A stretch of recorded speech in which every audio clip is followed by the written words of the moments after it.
그때 이제 그 제 유튜브 채널에다 누가 댓글 달으셨던 거예요. 지금도 생각하면 너무 뭉클한 이야기인데 그분이 뭐라고 얘기하셨냐면은 코로나 때 난 직장 잃어가지고 난 이제 주식 할 수밖에 없는데 좀 도와줘라. 네. 이런 얘기를 네. 하시는데 너무 그 마음이 안타깝기도 하고 도와드리고 싶기도 하고 그랬는데 도와드리고 싶은 마음이 생겼다는 것도 중요하지만 저는 알거든요. 제가 아무리 노력해도 그 사람을 도와줄 수 없다는 거를. 물론 도움을 약간 드릴 수는 있죠. 네. 근데 그 사람을 부자를 만들어줄 수는 없다는 걸 알고 있었거든요. 그래서 그게 너무 마음이 아프더라고요. 그래서 제가 이제 회사까지 만들게 된 계기는 어떻게 보면 두 가지인 것 같아요.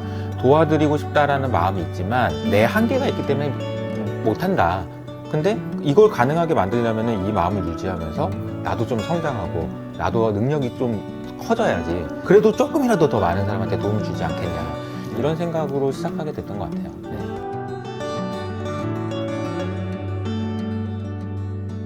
네, 안녕하세요. 주식시장의 진짜 전문가를 찾아 이야기를 나눠보는 주식진 고수열전의 최성환입니다. 박서희입니다. 오늘은 금융과 교육 부분에서 상당한 소리를 쓰고 계시는 HS 아카데미의 이호석 대표님을 모시고 이야기 나눠보겠습니다. 어서 오세요. 네, 안녕하세요. 네. 저는 이제 소개할 때 이렇게 소개하거든요. 네. 네이버에다가 이호석을 치면은 네. 소설가 이호석이 나오지만 아, 네. 유튜브에서 이호석을 치면 제가 나온다. 아, 네. 이제 대단하시네. 곧 있으면 네이버에 이호석을 쳐도 제가 나오도록 네. 열심히 하겠다. 이런 이야기를 하고 네. 있습니다. 네. 이렇게 이름을 타이틀로 걸고서 회사를 운영하고 한다는 게 이게 쉬운 음. 결정은 아니었을 것 같은데 그렇죠. 어떠셨나요? 뭐 이름 걸고 제가 가지고 있는 거 많은 걸 걸고 하겠다라는 약속인 거고 네. 그리고 이 일 자체가 저는 본질은 신뢰라고 생각하거든요. 네. 그러니까 어떤 식으로 해서 신뢰를 줄 것이냐의 문제인 것 같아요. 그러니까 많은 분들이 지금 뭐 주식 채널이나 아니면은 조언을 해주시는 입장에서 나를 믿어, 나 믿고 해봐 라고 이야기할 때 근거로 삼는 것이 잘 보면 뭔지 생각해 보면 나 부자야 이거거든요. 네. 야, 난 이렇게 해가지고 성공했어. 나처럼 하면 너도 그렇게 될 수 있어. 라는 식으로 이제 많이 얘기를 하는데, 네. 사실 저는 그런 정도의 돈은 없어요. 네. 그럴 정도로 성공하지도 못했고, 커리어가 그런데 성공하시잖아요. 네. 그리고 솔직히 말해서 뭐 제가 파이어를 해가지고 뭐 그런 생각도 없어요. 그냥 저는 계속 일을 열심히, 제가 좋아하는 일을 열심히 하고 싶을 뿐이어가지고, 제가 어떻게 신뢰를 드릴 수 있을까 생각을 해보면, 결국은 저는 저라는 사람에 대해서 얼마나 세상에 솔직하게 내놓을 수 있느냐를 가지고 신뢰를 줄 수 있다라고 생각해가지고 네. 제 이름 걸고 하고 있는 겁니다. 네. 지금 경영기 특이하신 게 애널리스트와 또 펀드 매니저를 모두 경험해 보셨잖아요. 네. 뭐 본인의 성격으로는 뭐 어떤 직업이 자기한테는 좀 맞았었던 그런 이야기를 좀 해주시면 좋을 것 같은데. 네. 저는 이제 이렇게 말씀을 드리고 싶어요. 만약에 뭐 하나 제대로 했다면 그걸 끝까지 했겠죠. 뭐 그렇잖아요. 네, 석사까지 했다 만 것도 사실 어떻게 보면은 공부가 잘 맞았으면은 네, 박사를 해서 박사까지, 교수를 네. 했어야 되는 네. 거고 아니면 뭐 애널리스트를 했다면 펀드 매니저를 했다면 그 길로 쭉 가서 정말 성공하고 그런 커리어를 밟아야 되겠지만 저의 인생을 돌아놓고 보니 저는 누군가한테 이제 최근에 그런 얘기를 한 적이 있어요. 저는 저의 한계를 알아가는 과정인 것 같다. 저의 인생이. 네. 내가 세워놨던 목표를 달성하기 위해서 정말 최선을 다했지만 그 정도는 아니구나 라는 걸 확인하는 과정 아니었나 라는 생각이 들어요. 뭐 펀드 매니저 해서 저도 뭐 잘해서 뭐 홍콩에 가고 막 싶고 막 그런 꿈도 있었어요. 네. 근데 그 꿈이 잘 안 됐죠. 그리고 애널리스트를 해서 뭐 베스트 애널리스트 상을 받았냐 뭐 그런 것도 아니에요. 그런데 저는 그 과정에서 하나하나 제가 가진 목표를 세우고 그것을 위해서 제가 가진 모든 것을 다 동원해가지고 최선을 다했는데 안 된다. 그럼 뭐 인정하고 또 다시 새로운 목표를 세우고 이런 과정이 아니었나 싶어요. 근데 인생이 그런 거 아닐까요? 뭐 어떻게 보면은 네. 한 분야에서 끝까지 파가지고 거기서 성공하는 사람도 많이 있겠지만 네. 살다 보면은 나의 한계를 인정하게 될 때가 굉장히 많잖아요. 많은 분들이 그렇죠. 대부분이. 그래서 저는 그럼에도 불구하고 네.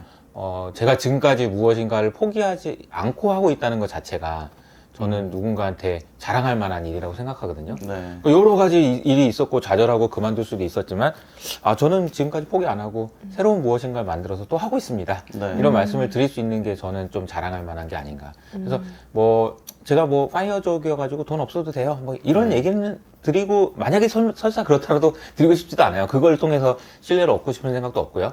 근데 이제 다만 저는 지금도 그냥 열심히 하고 있는 한 네. 사람이다. 이렇게 말씀을 드릴 수 있을 것 같아요.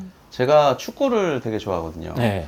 근데 축구도 이제 유명한 공격수, 유명한 수비수들에 대한 그런 관심도들도 대중들이 상당히 그 사람의 선수 생활이었을 때는 높지만 어떻게 보면은 멀티플레이어로 되게 여러 분야의 활동을 했었던 그런 선수들이 맞아요. 나중에는 또 훌륭한 감독이 되고 이러는 것 그렇죠. 같더라고요. 맞아요. 네, 제가 이제 말씀을 들어보니까 이호석 대표님이 그런 케이스가 아닌가 생각도 드는데요. 애널리스트의 생활과 그리고 펀드 매니저 생활을 고루 이제 경험을 하시고 또 인하우스 리서치에도 또 계셨었기 때문에 여러 네. 분야의 그런 그 업무들에 대해서 다 파악을 하고 계시고 그래서 주식시장의 이런 교육 사업 쪽에서도 더 전문성 있는 그런 부분들을 이야기해 주실 수 있을 거라고 그렇게 생각이 드는데요. 네, 맞습니다. 근데 저는 그냥 제가 여러 군데를 돌아다니면서 저에게 그 상황이 어떤 영향을 줬는지를 생각해 보면 저를 더 잘 알게 된 것 같아요. 그러니까 나라는 사람, 아까 이제 한계에 대한 이야기를 했는데,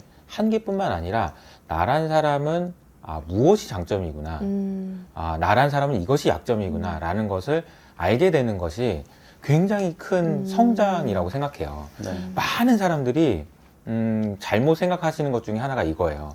내가 이렇게 열심히 했고, 내가 이 정도의 실력이 있는데, 왜 나는 인정 안 해주냐라고 생각하지만, 그것은 나의 생각인 거고, 자기 객관화가 안 돼 있는 나의 생각의 착각일 수 있는 거거든요. 네.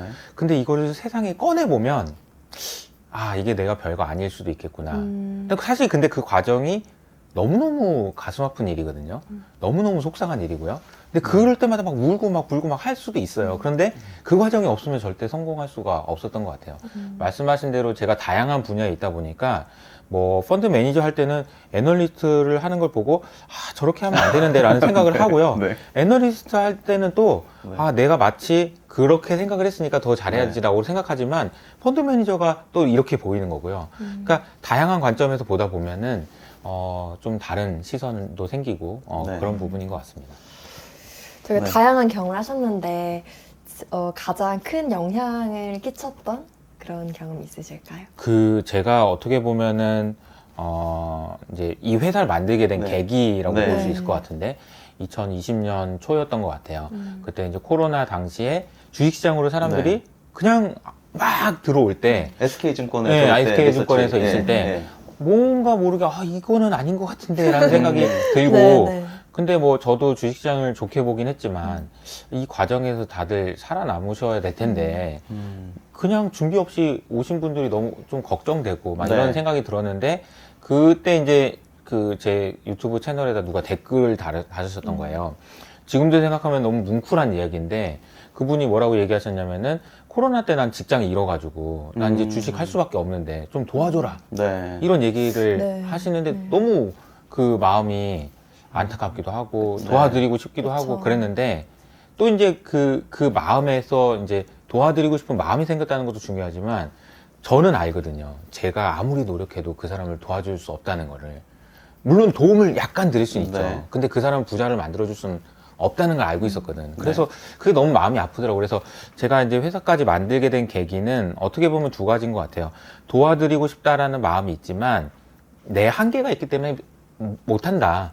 근데 이걸 가능하게 만들려면 이 마음을 유지하면서 나도 좀 성장하고 나도 능력이 좀 커져야지. 그래도 조금이라도 더 많은 사람한테 도움을 주지 않겠냐.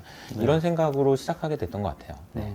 이게 어떻게 보면은 금융의 대중화 같은 그런 느낌이라고 저는 생각이 드는데요. 네. 제가 이제 미국에서 공부를 하면서 또 다른 측면에서는 이 금융은 가진 자들만을 위한 시스템이다라는 이야기를 저는 이제 배웠거든요. 맞아요. 그렇기 때문에 이 금융의 대중화를 생각하시면서 이 HS 아카데미를 이제 운영을 하고 계시다면 상당한 좀 그런 괴리가 있을 거라고 생각이 들거든요. 이런 부분들을 어떻게 이제 좀 바꿔 나갈 수 있을지에 대한 고민이 크실 것 같은데 어떻게 생각하시나요? 솔직히 그건 이제 구조적인 문제죠. 네. 제가 아무리 큰 회사가 된다고 해서 그걸 네. 해결할 수 있을까요? 세상에서 제일 네. 큰 회사가 된다고 해도 해결하기는 어려운 문제. 그래서 이제 JP 모건이나 뭐 골드만삭스 같은 게 어떻게 보면은 그렇게 유명한 그 글로벌 기업이지만 뭐 아프리카라든지 조금 못 사는 그런 나라들에서는 알지 못하는 그런 회사일 수도 있잖아요. 그렇죠. 평민들 그렇죠. 입장에서는. 맞아요. 그래서 그렇기 때문에 이제 어떻게 보면은 아무리 그렇게 세계적인 기업이 된다고 하더라도 대중화랑은 거리가 먼 시스템이 바로 금융이다. 맞아요. 라는 이야기를 많이들 하시더라고요. 그 근본적이라고 말씀드린 이유는 네. 지금 주식시장이 예를 들어서 지금 2000포인트, 뭐 2700포인트 이렇게 되는데 4000포인트 간다 그러면 누가 네. 좋을까요? 서민이 좋은 게 아니고요. 네. 지금 주식 들고 있는 사람이 좋은 거죠. 그렇죠. 그러면은 이 지금 주식 들고 있는 사람이 주식이 올라가기 위해서 뭐가 필요할까요? 그러면 주식 안 들고 있는 사람이 사야 되죠. 네. 그럼 주식 안 들고 있는 사람들이 사가지고 100만 원, 200만 원, 1000만 원 사가지고 10% 벌었다, 20% 벌었다 하는 동안에 여기 100억, 1000억 들고 있는 사람들은 더 많이 100억, 10억 버는 거잖아요. 네네. 그럼 너무 그런 구조는 너무 명확한 거예요. 네. 그런데 이 과정을 어떻게 풀 거냐? 이건 너무 네. 어려운 숙제인 것 같다는 생각이 듭니다. 네. 근데 그 와중에 모든 사람을 다 데리고 갈 수는 없어요. 어쩔 수 없습니다. 근데 네. 그럼에도 불구하고 그 한계를 인정하고 한 명이라도 두 명이라도 네. 이런 마음으로 해야 되지 않나 싶어요. 아, 네. 그래서 지금 HS 아카데미에서는 또 교육 프로그램도 많이 운영을 하고 계시잖아요. 네. 네. 뭐 교육 프로그램이라고 보다는 그냥 지금 투자하시는 분들에게 도움을 드릴 수 있는 네. 어떻게 보면은 이제 프리미엄 컨텐츠라고 해서 이제 구독 서비스를 하고 있는데 네. 여기에서 말씀드리고 싶은 거는 크게 세 가지예요.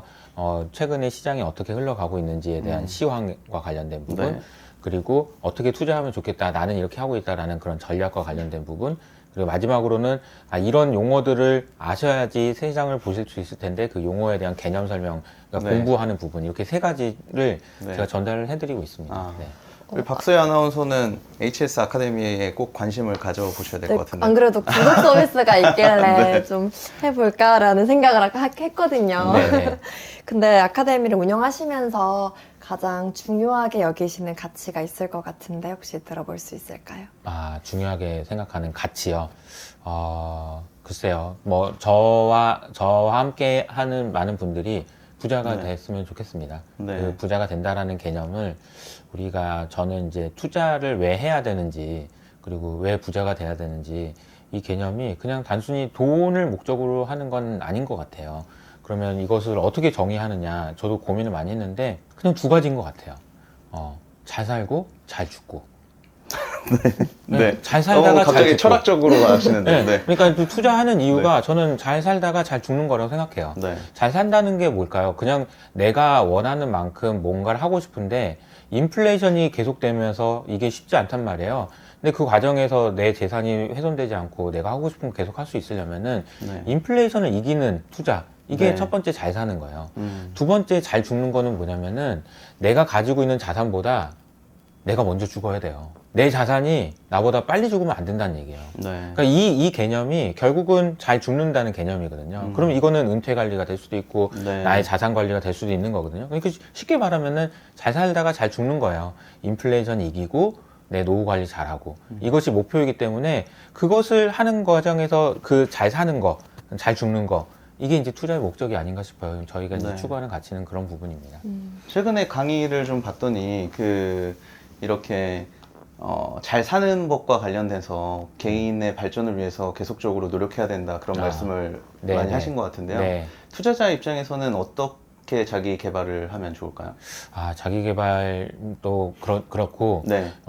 제가 이제 요즘에 꽂혀 있는 단어가 레버리지라는 단어인데 네. 이 레버리지라는 단어를 가지고 좀 설명을 좀 드려볼게요. 네. 레버리지 그러면 많은 분들이 딱 생각하시는 게 돈 빌려서 투자하기 이거 생각하시잖아요. 혹은 뭐 2%에 빌려서 5%에 빌려주기 이거 레버리지인 네. 거죠. 근데 이제 저는 이제 회사를 만들고 나서 보니까 돈을 빌려서 어딘가 투자하거나 어디다 대출해주거나 이런 개념도 중요하지만 사람을 빌려서 어떻게 쓸까가 사업인 것 같더라고요. 네, 그렇죠. 사람을 빌린다는 개념은 사람을 빌리면 돈을 빌리면 이자를 주는 것처럼 사람을 빌리면 임금을 줘야 되거든요. 그러니까 비슷한 개념으로 설명할 수 있다는 거죠. 우리가 살아가고 우리가 투자하는 과정도 어떻게 보면은 레버리지 하고 레버리지 당하고 이런 과정이라고 생각할 수 있거든요. 어떤 사람은 레버리지 당하는 삶을 사는 거고 어떤 사람은 레버리지 하는 삶을 사는 거죠. 네. 그런데 저는 이제 이 세상에서 말하는 그런 성공으로 가기 위해서는 세 가지가 필요하다고 생각합니다. 레버리지 비용이 낮아야 되고요. 그리고 레버리지를 쓴 것의 효과가 커야 되고요. 네. 세 번째는 이 각각에 대해서 제대로 평가할 수 있어야 돼요. 네. 이 세 가지가 너무 중요하다고 생각해요. 아, 첫 번째로 레버리지 비용이 낮다라는 얘기는요. 쉽게 말하면 은행에서 대출 많이 받을 수 있는 거예요. 금리 싸게 대출 많이 받을 수 있는 거. 얼마 전에 샘 알트만이 9천조 빌린다고 했잖아요. 얼마나 빌릴지 모르겠지만 네. 9천조 원을 빌릴 수 있는 사람이 될 수 있느냐. 그런 문제인 거죠. 그러면 레버리지를 싸게 할 수 있는 사람은 무엇일까? 이렇게 생각해 보면 사람의 관점에서 사람을 어떻게 레버리지 당하게 할까라고 네. 생각해 보면 어떤 사람이 나에게 레버리지 당해줄 수 있는가? 네. 이런 질문인 것 같아요. 그럼 이건 똑같은 질문을 자기한테 해보면 딱 나옵니다. 여기 아나운서님께서 저 사람한테는 내가 레버리지 좀 당해도 될 것 같다 라는 사람이 있을까 하면 반대로 저 사람은 내가 1도 양보하고 싶지 않아 라는 사람이 있잖아요. 그쵸. 그러면 이 사람이 되는 것이 레버리지 비용을 낮추는 개념이거든요. 그럼 레버리지 비용이 낮은 사람이라는 얘기는 되게 그 도덕책에 나오는 그냥 좋은 사람인 것 같아요. 좋은 사람이고 마음에 들고 신뢰할 수 있고 믿음직스럽고 이런 사람은 레버리지 비용이 낮은 사람인 것 같아요. 이렇게 된다는 얘기는 반대로 얘기하면은 젊은 사람이 같은 경우에는 성화님도 대표님도 아시겠지만 어떤 친구는 막 알려주고 싶어. 네. 이 사람은 레버리지 비용이 낮은 사람이에요. 네. 왜냐면 이 사람은 나를 레버리지 하는 거죠. 네네. 좀 알려주세요. 어떻게 하는지 주식 좀 알려주세요. 이 사람은 레버리지 비용 낮은 사람이거든요. 근데 어떤 사람이 그렇죠? 그냥 좋은 사람이거든요. 그러니까 이게 다 보면은 개념은 레버리지 비용이 낮다는 건 좋은 사람이라는 얘기인 것 같고요. 레버리지를 써서 잘 되는 사람들은 보통 보면은 꿈이 큰 사람들인 것 같아요. 그러니까 이거를 비유로 설명드리면 이런 겁니다. 제가 이제 회사를 만들어서 직원들한테 월급을 주죠. 월급을 줄 때마다 이 친구들이 어떤 무엇인가를 만들어냈으면 좋겠는데 라는 생각을 할 때 만약에 매출을 좀 넣어줬으면 좋겠다 라고 생각한다면 이건 좀 잘못된 생각인 것 같아요. 내가 돈을 쓸 때 내가 1시간당 얼마를 버니까 이 정도 돈을 써도 돼 라고 생각하는 건 잘못된 생각인 것 같아요. 그 레버리지 책에도 그렇게 나오는데 저는 그 생각이 반대합니다. 네. 왜냐하면 이렇게 비유해 볼게요. 자, 은행에서 내가 5%의 돈을 빌렸어요. 근데 6%짜리 배당 주는 회사에 투자했어. 그럼 괜찮은 거죠. 네. 나쁘지 않습니다. 근데 우리 그걸 하려고 한 거 아니잖아요. 그렇죠. 배당 그 돈을 빌려가지고 주가가 오르는 것을 먹으려고 투자하는 거잖아요. 똑같은 개념을 여기다 적용하면은 내가 월급 주고 네. 그 매출 올리는 거는 배당 받는 거랑 똑같다는 거예요. 결론적으로는 기업의 가치를 올리는데 기여할 수 있느냐가 되게 핵심이라는 거죠. 이걸 또 개인한테 적용해 보면 이런 겁니다. 누군가한테 레버리지를 해서 내가 도달해야 되는 거는 내가 월급 더 받고 임금 더 올리는 거, 그것도 중요하지만 그것보다 더 중요한 건 나의 내면의 가치를 올리는 게 굉장히 중요하다라는 거죠. 그리고 이제 이 생각을 해야지만 네. 낮은 비용으로 레버리지해서 네. 이쪽에다 투자할 수 있는 거예요. 나에게 네. 투자할 수 있는, 나에 대한 확신이 있어요. 네. 근데 이제 마지막 세 번째가 더 중요한 건데. 근데 잠깐 세 번째까지 가기 네. 전에 이게 보면은 또 젊은 친구들 입장에서는 그 열정페이가 갑자기 저는 생각이 났거든요. 보면은 지금 당장에는 이제 뭐 사업하시는 입장에서 생각했을 때는 당장에는 그래서 뭐 월급을 이 정도밖에 못 주지만 맞아요. 여기서 일하면서 배우는 게 엄청나게 많을 거니까 맞아요. 너는 성장하고 있는 거다라고 이렇게 설득하는 아, 거에 그럴 수 대한 그런 있습니다. 논리가 있을 수가 있잖아요. 그렇게 네네. 받아들일 수도 있을 것 네, 같습니다. 네, 네. 근데 여기서 중요한 거는 지속 가능성이죠. 단기적으로는 그렇게 할 수 있을 것 같아요. 네네. 뭐 가스라이팅이라고 하죠. 우리 해보자. 같이 야, 해요. 근데 지속 가능하지 않잖아요. 네, 그렇죠. 다 알고 있잖아요. 근데 네. 지속 가능하기 위해서 필요한 거는 이제 세 번째 이야기인데 네. 내가 이 레버리지 비용이 얼마나 되는지를 알고 내가 이 꿈에 대해 크기를 제대로 알아야 돼요. 네. 그건 아까 제가 서두에 말씀드렸던 거랑 비슷한 얘기인데 나 자신에 대해서 잘 알아야 되는 것 같아요. 그렇죠. 네. 내가 어떤 사람인지, 내가 어떤 장점인지, 내가 얼마나 클 수 있는 사람인지에 대해서 끊임없이 고민하고 하는 것이 너무 필요한 것 같아요. 그러니까 제가 이제 막 이렇게 저렇게 생각을 해보니까 결국 이런 이야기를 하면서 제가 사실은 이제 저희 이제 12살 딸이 있거든요. 네. 그래서 작년에 12살 경제 놀이터라는 책도 썼는데 저희 딸한테 정말 귀에 못이 박히도록 레버리지 얘기를 했어요. 근데 그 레버리지를 얘기를 하면서 이제 요즘에는 이제 그만 레버리지의 리을도 꺼내지 말라고 막 맨날 그러는데 근데 그 얘기를 했던 이유가 뭐냐면은 사실 제가 이제 저희 딸한테 거짓말 하지 말라고 얘기하고 착한 사람이 돼야 된다 얘기할 때마다 속으로 그런 생각 했거든요. 근데 안 걸리기만 하면 괜찮은 것 같기도 한데. 네. 아니, 냉정하게 얘기해가지고, 네. 그냥 거짓말 했는데 안 걸리면 괜찮은데, 이런. 네. 많이 그렇잖아요, 주변에. 안 걸린 걸리는 순간 나쁜 사람이 걸린 되는 사람은, 거지. 그렇죠. 그 전에는 그쵸. 괜찮잖아요. 그래서. 제가 저는- 많이 하시는 거 아니에요? 전혀 아닌데 이제 대표님 생각대로 이렇게 생각을 해보면 맞아요. 아니, 근데 저도. 전 거짓말 안 합니다. 아니, 저도 거짓말 많이 합니다. 전 안 해요. 아니, 저도 거짓말 많이 했고, 네. 지금도 사실 네. 어떻게 보면 저 자신을 속이고 있는 거짓말도 많이 하고요. 아, 다른 사람을 막 의도적으로 막 사기치거나 그런 건 아니지만 저한테 거짓말 되게 많이 해요.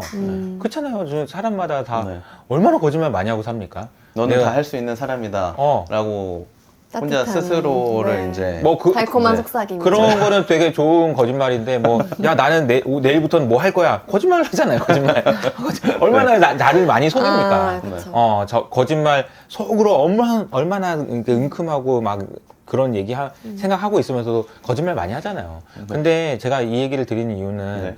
거짓말 하지 말고 좋은 사람이 돼야 된다는 얘기를 설득하기 위해서 제가 만들어낸 논리인 거예요, 이게. 네. 이게 좋은 사람이 되는 게 결과적으로, 장기적으로는 이게 네가 성공하는 길이다라는 거를 알려주고 싶어서 이 이야기를 되게 많은 고민 끝에 이게 만들어낸 말입니다. 네. 네. 그러면 대표님께서 이제 교육 콘텐츠를 양성하시는데 이제 타 교육기관과의 차별화된 포인트가 있을까요? 저희 회사의 차별화된 포인트는 네. 글쎄요, 뭐 제 생각에는 제일 차별화된 포인트는 이런 부분인 것 같습니다. 그냥 관심, 공감 이런 부분인 네. 것 같아요. 누군가한테 무엇인가를 알려준다라는 거는 까딱 잘못하면 교만하게 돼요. 너 이거 모르지? 나는 안다? 이런 거거든요. 네. 근데 저는 이제 그 교육이라는 거는 어떤 정보가 누군가한테 전달되는 건데 이런 이야기가 있습니다. 학생이 배울 준비가 끝나면 스승이 나타난다라는 얘기가 있어요. 네. 무엇인가가 교육되고 전달된다라는 거는요, 그냥 단순히 정보의 전달이 아니고 이 사람을 생각을 바꾸고 마음을 바꾸고 행동을 바꾸게 만들기 위해서는요, 마음을 움직이지 않으면 절대 불가능한 일이에요. 우리 알고 있잖아요. 어떤 선생님한테는 공부하고 싶은데 어떤 사람은 공부하고 싶지 않잖아요. 그렇죠. 근데 그 이유는 결국 사람과 사람인 거거든요.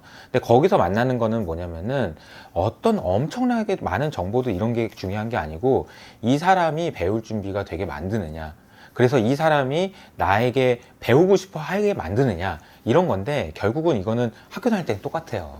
저 사람이 나를 믿어주느냐. 나를 인정해주느냐. 이 마음의 문제거든요. 이 공감의 문제고요. 그래서 저는 가급적이면은 저희 이제 그 채널에 계신 분들한테 공감하려고 많이 합니다. 네. 이거는 되게 뭐 공대 나온 애가 하는 얘기 되게 이상하게 느껴질 수도 있지만 저는 그게 너무너무 중요하다고 생각해요. 네. 요즘에 티처스라고 뭐 이게 그 넷플릭스 하는 프로그램이 있는데 네. 거기 보면은 딱 나오거든요. 그렇게 말썽 부리고 하던 애가 엄마하고는 말도 안 섞고 하던 애가 선생님이 너는 잘 될 거야 라고 얘기해주는 그 말 한마디에 감동을 받아서 정말 열심히 하게 되는 네. 거예요. 이거 결국은 사람을 교육시킨다는 거는 그 사람이 스스로 무엇인가를 하게 만들어야 된다는 얘기인데 그것을 제가 막 한다고 해서 무슨 뭐 엄청난 정보를 간다고 해서 될까요? 그렇지 않다는 거죠. 결국은 핵심은 그걸 받아들이는 사람의 마음인 거고 그 받아들이는 사람의 마음을 얻기 위해서는 무엇을 해야 되는지는 결국은 그 사람의 입장에서 충분히 생각해보고 공감해보고 이런 것이 너무 중요하지 않나라는 생각합니다. 네. 이렇게 많은 구독자를 얻을 수 있었던 비결이 그러면 시청자들과 구독자들의 마음을 읽는 네. 공감이라고 생각하시는 거죠. 그 컨텐츠의 미래라는 책에 보면 네. 이 컨텐츠가 성공하기 위한 3가지 조건이 나옵니다. 첫 번째로는 탁월해야 되고요. 네. 두 번째로는 성실해야 되고요. 세 번째가 공감이에요. 이 3가지가 동시에 다 필요한 것 같아요. 네. 이 탁월함이라는 거는 모든 분야에 탁월할 수는 없겠죠. 그러나 어떠한 분야에서만큼은 탁월하다고 얘기할 수 있을 정도의 실력은 있어야 되는 것 같고요. 두 번째로는 성실해야 되는데 그래도 뭐 제가 다른 분들 앞에서 자신 있게 저는 이거는 잘할 수 있습니다 라고 얘기할 수 있는 거는 성실한 거는 맞는 것 같아요. 왜냐하면 제가 거의 한 10몇 년 동안 거의 하루도 빠지지 않고 주식시장에 대해서 분석하는 글들을 올려왔거든요.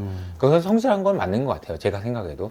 그리고 이제 세 번째가 아까 말씀드렸던 그 공감인데, 다른 부분들은 있을 수 있지만 제가 공감하고 이런 부분들은 더 다른 회사들이나 아니면 그런 부분과는 좀 차별화된 포인트라고 감히 말씀드릴 수 있을 것 같아요. 네. 대표님께서는 이 세 가지 포인트 중에 어떤 게 가장 중요하다고 생각하세요?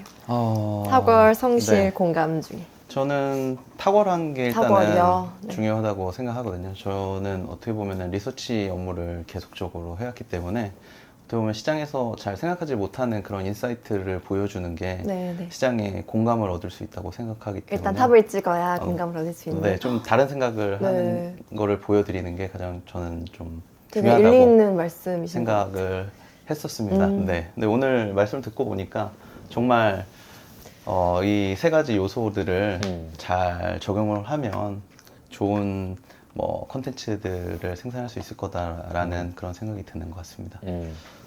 오늘 1부는 네. 여기에서 마치고요. 오늘 HS 아카데미에 대한 교육 철학, 뭐 금융 철학에 대해서 대표님 모시고서 좋은 이야기 많이 나눈 것 같고요. 2부에 찐 고수의 선택에서 우리 이호석 대표님이 생각하시는 그런 인사이트를 또 들어보는 시간 가져보도록 하겠습니다. 네. 2부에서 만나요. 안녕.